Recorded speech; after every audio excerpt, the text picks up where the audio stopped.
மக்களை திருப்பி சொல்கிறேன், செய்வனன்றது இருக்குது, இல்லாமல் இல்லை. அதனால் சில விஷயம் தான் பண்ண முடியும், சில விஷயம் பண்ண முடியாது. இப்போ உங்களுக்கு பித்து பிடிக்க மாதிரி இருக்குது, டிப்ரெஷனில் இருக்குது, ஏதோ உருவம் தெரிகிற மாதிரி இருக்குது, காதில் கேட்குற மாதிரி இருக்குது, பின்னாடி முதல்ல பிடிச்சிட்டு இருக்க மாதிரி இருக்குது, இல்லை தூங்கும்போது டிஸ்டர்ப் பண்ணுது, காலை சீண்டுது, கை சீண்டுனா, இது அனைத்தும் அமானுஷனோட வேலை தான். ஆத்மாவோட வேலை, காட்டேரி பிள்ளைச்சு எது வேணாலும் பண்ணலாம். ஆனால் இந்த கொட்டாய் வர வைக்கிறது, இந்த கொரட்டை ஊற வைக்கிறது, இது எல்லாமே முறுக்கு சுடுற கதை தான். ரவுண்டாக சுட்டுட்டு இருக்க வேண்டியதான். அந்த மாதிரி ஒன்று இல்லை. அதை நினச்சிங்க பயப்படாதீங்க. ஒரு மனுஷன் நல்லா ஞாபகிச்சிங்க, போன லாஸ்ட் வீடியோவில் சொல்லியிருந்தேன், நம்ம தூங்குனதுக்கு பிறகு நம்ம சுவாசத்துலேருந்து வர்றது தான் அந்த கொரட்டன்ற சத்தம். அந்த சுவாசனம் வந்து பார்த்திங்கன்னா சின்ன வயசில் வராது, சின்ன வயசில் வராது.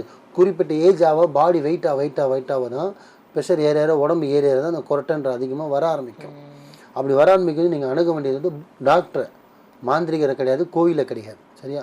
அதனால் நீங்கள் பயப்படாதீங்க, எவன் பேச்சை நம்பாதீங்க. உங்கள் உடல் இதை பாருங்கள், திருப்பி சொல்கிறேன், மனநிலை சரியில்லையா கோவிலுக்கு போங்க, உடல்நிலை சரியில்லையா ஹாஸ்பிட்டலுக்கு போங்க. சரிங்களா? உங்கள் குடும்பத்தில் பிரச்சனையா கோவிலுக்கு போய் வேண்டிக்கிங்க. நடக்கலையா அப்போ ஜோதிடரை பாருங்கள், மாந்திரிகரை பாருங்கள், இல்லை மாலிக் போய் என்கிட்ட வாங்க, இல்லை இந்த மாதிரி இருக்கவங்ககிட்ட கூட போங்க, தப்பு கிடையாது. லல்லானை பார்த்து கரெக்டான ஆளாக பார்த்து தேர்ந்தெடுங்க. ஒரு சட்டையை 100 தடவை வாங்குறீங்க, உங்கள் லைஃபே ஒருத்தட்ட கொடுக்க போகிறீங்கன்னா கரெக்டான ஆளை தேர்ந்தெடுங்க. ஸோ தேர்ந்தெடுத்து அதை கிளியர் பண்ணுங்கள். அதை விட்டுட்டு பெருசாலாம் நீங்கள் பயப்படாதீங்க. அந்த மாதிரிலாம் ஒன்று கிடையவே கிடையாது. கொரட்டை பண்ணுறது இயற்கை கிடையாது, செய்வனை பண்ண முடியாது. நிச்சயம்.